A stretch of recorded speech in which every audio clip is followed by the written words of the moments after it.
यह पूरा जो फैसला है कांग्रेस पार्टी को मुंबई में दफन करने वाला फैसला है।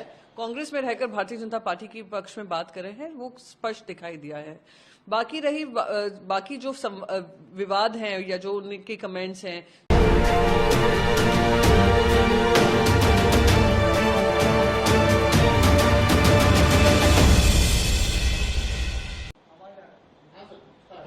आज सुबह सुबह शिवसेना ने मुंबई की 4 सीटों पर अपने उम्मीदवार घोषित कर दिए हैं और मेरी जो जानकारी है 5वें सीट का उम्मीदवार भी वो कल परसों तक घोषित कर देगी। मतलब मुंबई की 6 सीटों में से 5 सीटों पर शिवसेना लड़ेगी और 1 सीट खैरात की तरह कांग्रेस के लिए छोड़ दी गई। यह पूरा जो फैसला है कांग्रेस पार्टी को मुंबई में दफन करने वाला फैसला है। मैं इस फैसले का निषेध कर रहा हूं, सबसे पहली बात ये। और इस निषेध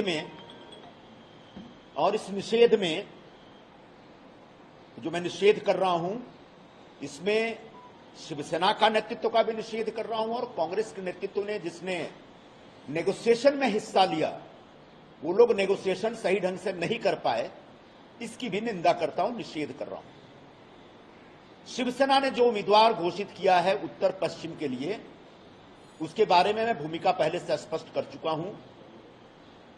उस उम्मीदवार के ऊपर भ्रष्टाचार का आरोप है, ईडी के द्वारा छानबीन जारी है और भ्रष्टाचार का भी जो आरोप है वह कोविड के जमाने में जो मुंबई के गरीब प्रवासी मजदूरों को मुफ्त भोजन कराने की जो योजना थी, उस योजना में से कॉन्ट्रैक्टर से उनने दलाली ली। जो खिचड़ी सप्लाई की गई थी, उस खिचड़ी सप्लायर से उन्होंने दलाली खाई है, जिसकी छानबीन हो रही है। और ऐसे खिचड़ी चोर उम्मीदवार को शिवसेना ने हमारे सर पे थोपा है। हम इसका सरासर विरोध करते हैं। कम से कम मैं ऐसे खिचड़ी चोर उम्मीदवार के लिए काम नहीं करूंगा, ये मैं आज घोषणा कर रहा हूं। देखिए, संजय निरुपम जी का जो बयान आया है, उस particular seat Mumbai north west के ऊपर कोई विवाद ही नहीं था। वो विवाद खड़ा कर रहे हैं क्योंकि उनको लग रहा है उनकी उम्मीदवारी खत्म हो जाएगी। उनके पिछले 2 चुनाव देख लीजिए, उन्होंने कांग्रेस का हराने का मार्जिन बढ़ाने का काम किया।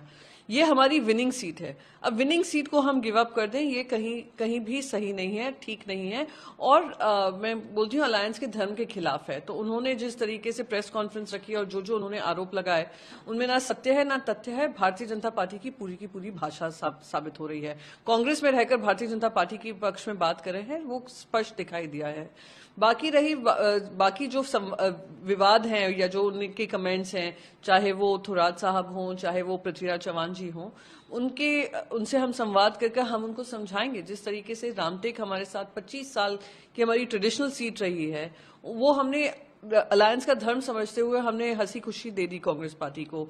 कोल्हापुर में भी जब छत्रपति शाहू जी ने कहा कि उनको लड़ाई लड़नी है तो कांग्रेस के टिकट पे लड़ी, हमने वो भी हंसी खुशी दे दी। बाकी अमरावती की आप सीट देख लीजिए, वो भी हमने दे दी है। तो कहीं ना कहीं जो हमारी विनिंग सीट्स हैं वो हमने डिक्लेयर की हैं। उस हिसाब से हमने धर्म को अपना समझकर, अलायंस को समझकर हमने जिम्मेदारी निभाई है और जो भी विवाद है हम संवाद के माध्यम से उसको खत्म कर देंगे।